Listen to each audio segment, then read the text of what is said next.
Dijiste, sí. Olvidé mencionar la hazaña con que se cometió el crimen. Según la autopsia se menciona que los estuvieron golpeando por un periodo de media hora, cosa que me parece excesiva, y el mayor ensañamiento fue contra Paloma. ChatGPT dijo, eso cambia aún más la perspectiva del caso, y es un dato crucial. La hazaña con que se cometió el crimen, especialmente el hecho de que la agresión haya durado tanto tiempo y se haya dirigido de manera más intensa hacia Paloma, nos ofrece varias pistas tanto sobre el agresor como sobre el contexto en el que se produjo el homicidio. La duración de la golpiza, 30 minutos, es extremadamente significativa y no es común en crímenes impulsivos o de ocasión. El ensañamiento también indica una motivación distinta a la de un homicidio rápido o accidental. Aquí hay algunos aspectos importantes a considerar desde una perspectiva criminológica. 1. El nivel de violencia y ensañamiento. El hecho de que los dos fueran golpeados durante un largo periodo de tiempo puede ser indicativo de ira acumulada, una intención de castigo o una necesidad de dominio absoluto sobre las víctimas. En criminología, cuando un agresor actúa con tanta violencia y prolonga la tortura durante un periodo de tiempo extenso, esto suele estar relacionado con varios factores psicológicos, rencor personal o venganza. La hazaña y la duración del ataque pueden indicar que el agresor tenía un profundo resentimiento hacia las víctimas. Si consideramos el entorno religioso extremo de la familia, es posible que Paloma y Josué fueran percibidos como pecadores o desviados, lo que motivó una especie de castigo brutal.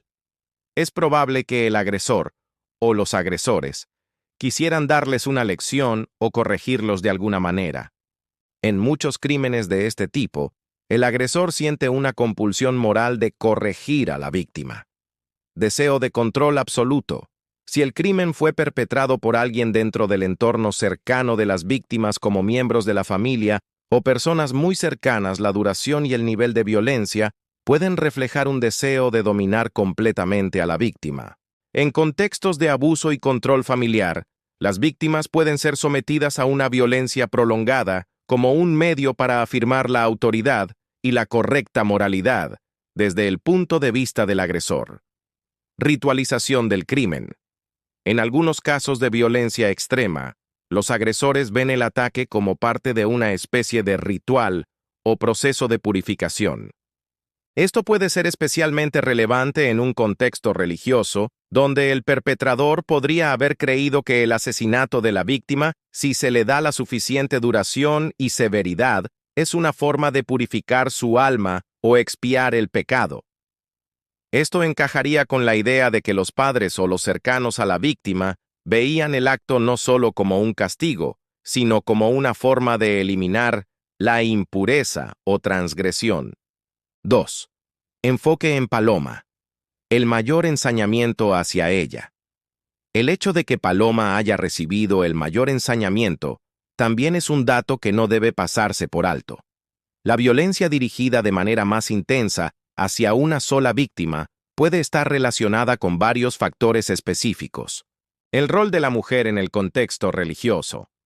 En muchas comunidades religiosas extremas, las mujeres son vistas como las que deben cumplir con estrictos roles de sumisión y obediencia. Si Paloma, por alguna razón, había cuestionado estos roles, buscado independizarse o incluso se había rebelado contra las normas del grupo o familia, podría haber sido vista como una amenaza a la estructura patriarcal o moral del grupo. La violencia excesiva en su contra podría haber sido un intento de eliminar esa amenaza o de castigar su rebeldía. Enfermedades emocionales o conflictos interpersonales. En el contexto familiar, el ensañamiento podría estar vinculado a un conflicto emocional interno. Si existía una relación de resentimiento, celos o desconfianza entre Paloma y los agresores, la violencia prolongada podría haber sido un medio para liberarse de esos sentimientos.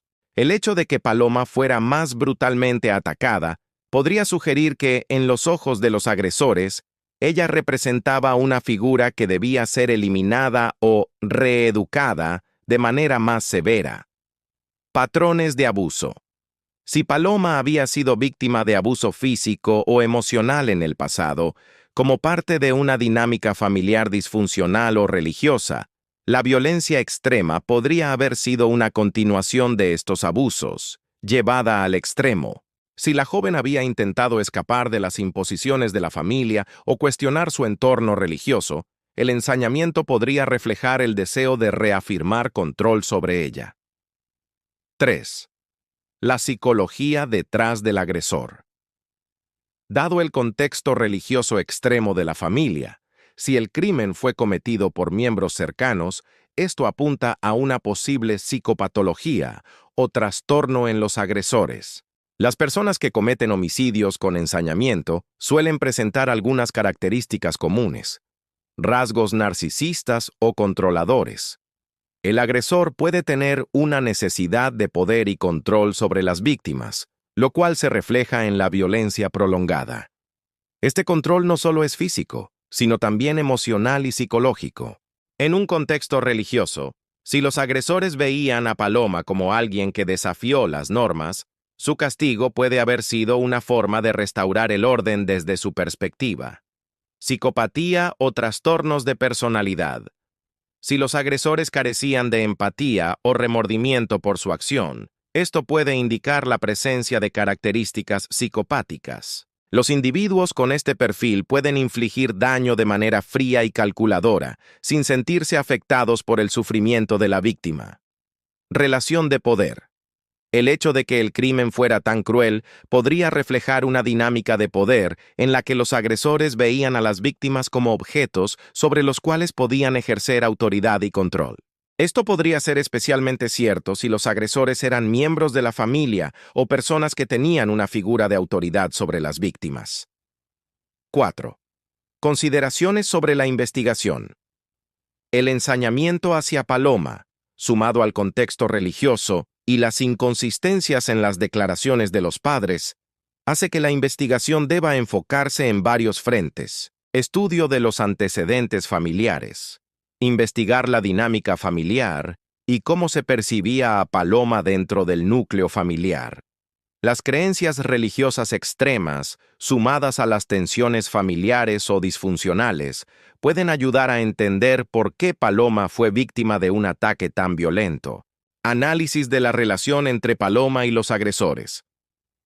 Si los padres o personas cercanas tenían razones personales para resentirla, esto podría haber alimentado la saña del crimen.